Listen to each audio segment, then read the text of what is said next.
Team USA sweep the World Cup qualifiers with their 5th straight win against Spain, and Caitlin Clark gets MVP for the FIBA World Cup qualifiers. In what should be a surprise to absolutely nobody, Caitlin Clark has been named Most Valuable Player. Wait, Puerto Rico got into the World Cup? Wow. Did Caitlin Clark just prove she is the biggest needle mover in women's basketball? Comment yes or no if you think she did. Caitlin Clark had not played a single basketball game in 239 days. No rhythm, no real run, no chance to ease back in, and after all that time away, Team USA still did not start her in the first game. Well, it's what we've all been waiting for. It's been 239 days, I believe I saw, since Caitlin Clark has been on a basketball court hitting a three-pointer. Today we were all witness. Caitlin Clark is back. She did not start for USA basketball, for Team USA. The response to that is, yeah. And I knew it would be. But somehow, that made what happened next even louder, because Clark came off the bench in her Team USA debut, played just 19 minutes, dropped 17 points and 12 assists, and instantly helped turn this FIBA qualifying tournament into must-watch TV. Caitlin Clark had a berserk 17 points. Wow. 4 of 5 from three-point range, 12 assists in 19 minutes and 21 seconds. Absolute, pure, unadulterated domination. According to the source material, the 5-team USA games pulled the highest viewership numbers in FIBA qualifying tournament history. And that is what makes this whole conversation impossible to ignore. That is also why the Angel Reese angle got so much attention. Not because the source proves Angel Reese literally said she was furious. It does not. Just when we thought Angel Reese and Caitlin Clark saga was over, no beef, no nothing. Oh man, footage is starting to hit the internet, man. So basically there is articles starting to come out as of right now about Angel Reese ignoring Caitlin Clark, pretty much not showing her any love during that last matchup. Now, Angel Reese ignores Caitlin Clark multiple times in Team USA win, and video proves it, bro. But because the comparison is brutal, the same wider women's basketball world that spent months trying to argue Caitlin Clark was not the main draw suddenly had to watch Team USA become a ratings event the second Clark put that jersey on.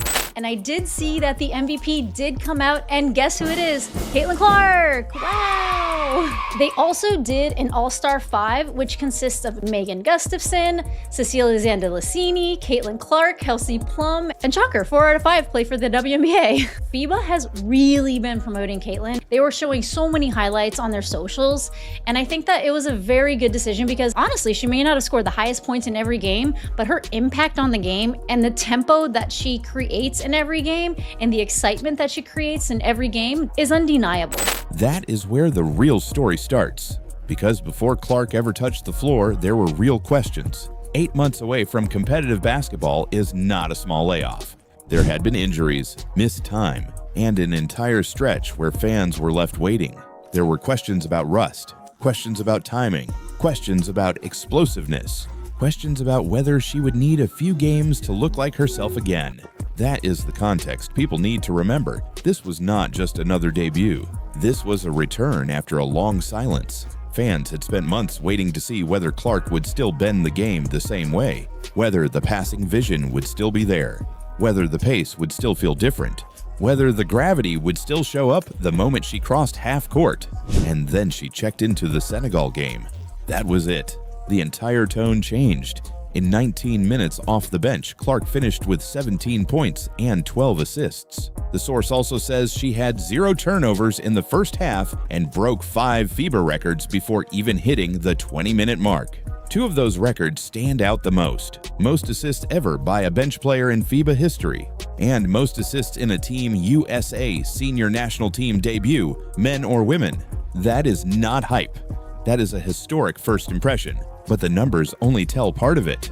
The real proof was in how the floor looked once she entered the game. Clark was reading the blitz before it arrived, turning pressure into transition, finding cutters in rhythm, and hitting shooters exactly where they wanted the ball. The offense looked faster, sharper, more connected. The second she stepped on the floor, Team USA looked different. That is why the rust conversation died so fast. It was supposed to be understandable if Clark looked hesitant. It was supposed to be reasonable if the timing was off. Instead, she walked into international basketball after 239 days away and made the entire game look simpler for everyone around her. That is not normal, and that is why so many people immediately started asking the same question. If she was clearly changing the game that much, why was she still being used like just another piece? That tension sits right in the middle of this whole tournament. Clark comes off the bench, breaks records, changes the pace, makes the offense more dangerous. And yet the team still did not immediately hand her full control. That is the frustration. The numbers on the floor were pointing one way, while the rotation decisions sometimes seemed to point another. And that is the basketball argument here. Not that Team USA was bad, not that Clark had to take every shot, but that when she ran the offense her way, the results were obvious. The pace improved, the reads improved, the spacing made more sense, and the team became much harder to guard. The Italy game felt like the clearest proof of that next step. Clark was at her most efficient in the Italy blowout. That was the game where the offense was built more around her strengths. The three-guard look with Clark, Paige Buchers, and Kelsey Plum looked dangerous. Italy had no answer for it. And that matters because it changes the story from one hot game to a real blueprint. This was not just Clark checking in, getting hot, and creating one viral box score. Across the full 5-game sample, the source says she finished with 58 total points and 32 assists. She averaged 6.4 assists per game, which led the entire tournament. She played 21 minutes per game as a bench player, which was a Team USA high. She also led Team USA in two-point percentage, free throws made and attempted plus minus and efficiency. Those are not nice return numbers. Those are, this player is controlling the tournament numbers. And the plus minus point matters. When Clark was on the floor, Team USA became almost impossible to compete with.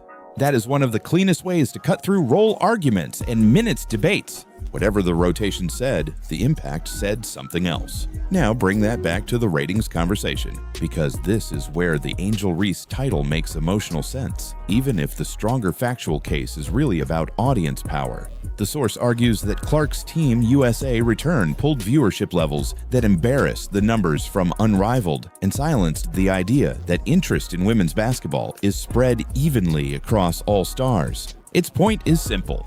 The second Clark came back, the audience jumped. That is the uncomfortable part. It is one thing for Clark to play well. A lot of people can shrug that off and say, she is talented.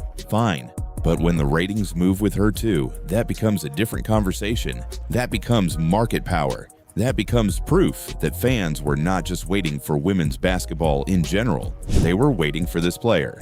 And that is why this tournament felt bigger than Puerto Rico, bigger than qualifying, and bigger than one record list. It felt like a reminder that Caitlin Clark is not just a scorer. She changes tempo. She changes spacing. She changes what defenders panic about. She changes how teammates get the ball. And according to the source material, she changed the size of the audience too.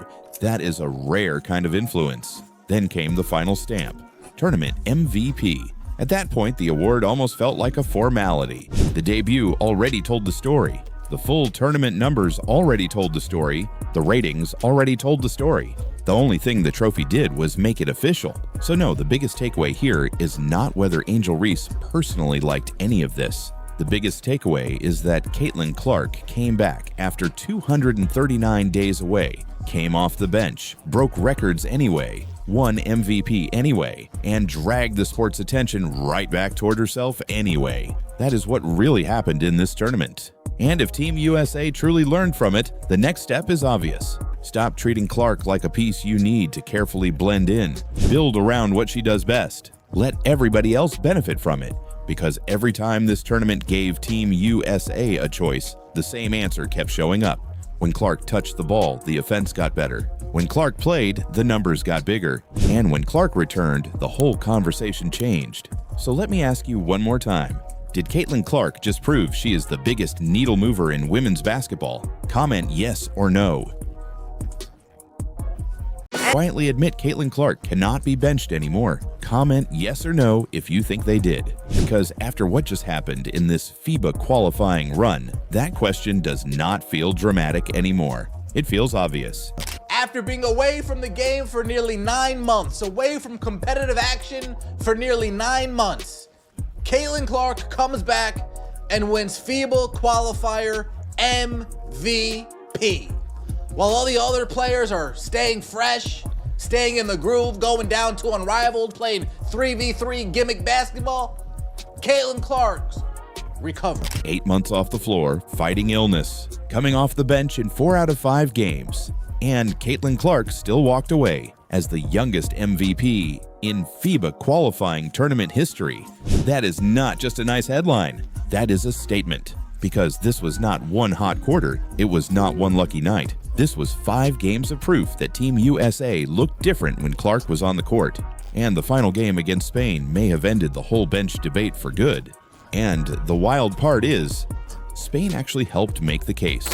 Clark lived up to the billing by delivering an excellent display for the reigning champions. All this and only started 1 game. God. Oh, the coaching. My God, they look like a bunch of clowns. Taking the U.S. to a 5-0 sweep, Clark impressed with her guard play as she when she was allowed to play guard for the I don't know, 15 minutes in the entire tournament. The rest of the time, it seemed like she was playing small forward. Because early in that game, Team USA did not look comfortable. Spain came in organized, confident, and ready to make this ugly. Their young players were attacking the paint, pushing the pace, and forcing Team USA to work for everything. The score kept swinging in the first quarter, and by the start of the second, the game was tied against a Team USA group that had been rolling through the tournament. And while all of that was happening, Caitlin Clark was sitting on the bench. That is the part fans could not ignore. Caitlin Clark today, not in the starting lineup. Oh, what a surprise. What a surprise. At this point, I would have been surprised if they would have put her in the starting lineup. But you know what we saw today? We saw her play everywhere. We saw her play small forward. We saw her play shooting guard. We saw her play off ball. We saw her play power forward. We saw her stand in a corner. We saw it all. We saw Caitlin Clark defend a 6'4" power forward. What are we doing? 4 out of 5 games in this tournament, Clark came off the bench instead of starting. So people kept asking the same question: why is your best floor general not on the floor? Against Spain, that question got even louder because the offense looked slow.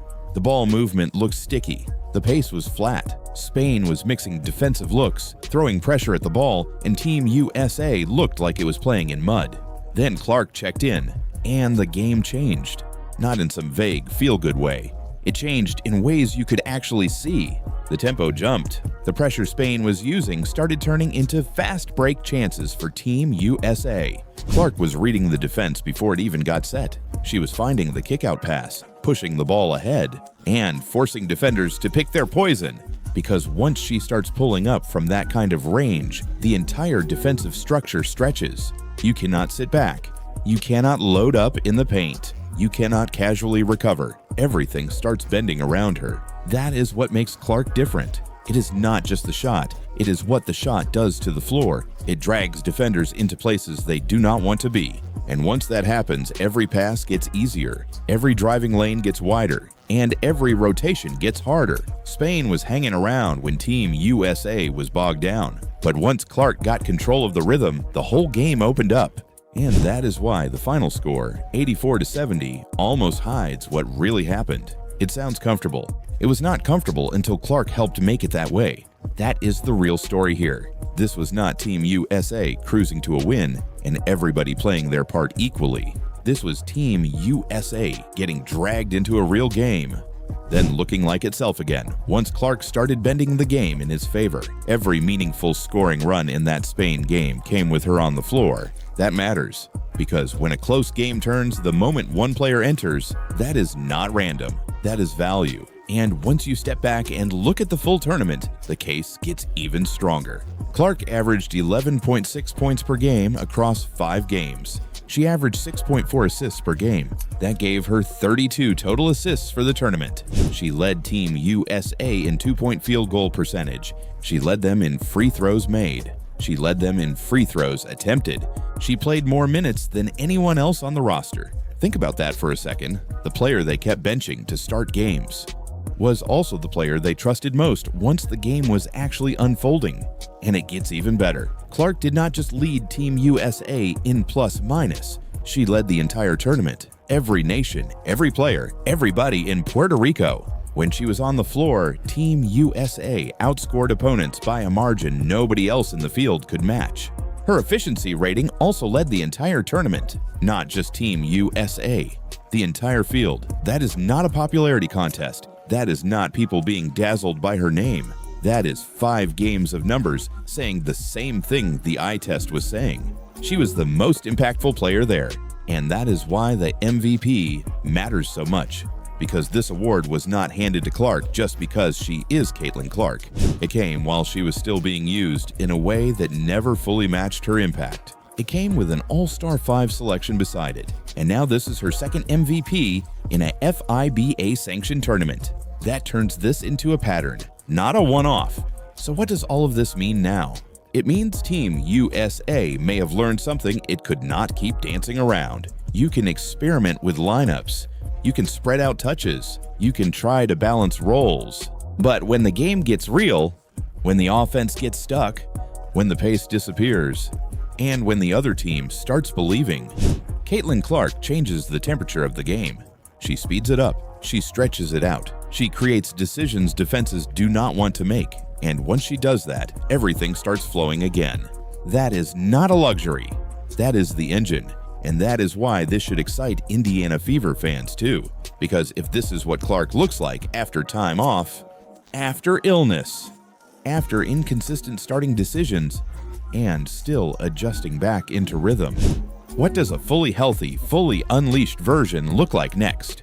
What does 2026 look like if Team USA stops overthinking this and simply puts the ball in her hands from the jump? What does the WNBA look like if this version of Clark carries this confidence straight into the Fever season? That is where this gets dangerous for everybody else. So let me ask you again. Did Team USA just quietly admit Caitlin Clark cannot be benched anymore? Because after the Spain game, after the sweep, after the MVP, and after a full tournament where the numbers kept screaming the same answer, it is getting very hard to argue otherwise. She was not just part of the machine, she was the piece that made it work. If you're still watching, drop "no more bench" in the comments.